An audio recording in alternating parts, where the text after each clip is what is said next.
Aabot sa 100 bahay ang nasunog sa Barangay Apolonio sa Quezon City. Isa ang patay sa sunog na pinaniniwala ang nagmula sa naiwang kandila. Narito ang report ni Victoria Tulad. Alas 9:30 kagabi ng baluti ng makapal na usok at apoy ang bahaging ito ng Barangay Apolonio, Quezon City.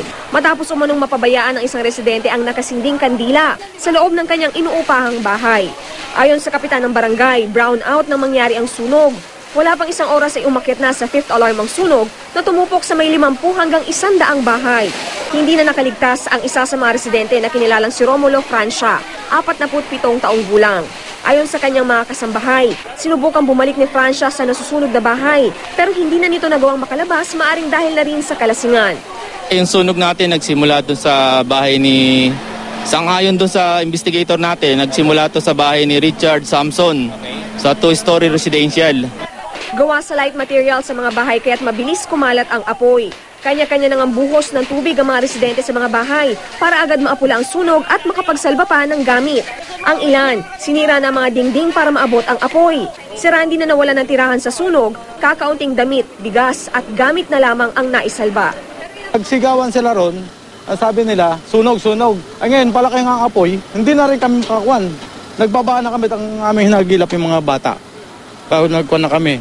Naglabasa na kami. Wala na kaming gamit. Natagpuan din naming tuliro si Mary Grace sa tabi ng kalsada habang kalong-kalong ang 2 taong gulang na anak. Patulog na raw sana sila ng asawa at 3 supling nang magsimula ang apoy.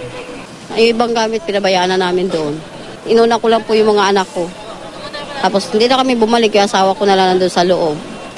Alas 11:30 ng gabi nang ideklarang fire out. Mahigit sa 50 truck ng pamatay sunog ang tinatayang rumisponde. Pero dahil sa sikip ng mga daan, nahirapan pa rin daw ang mga bumbero na apulahin ang apoy.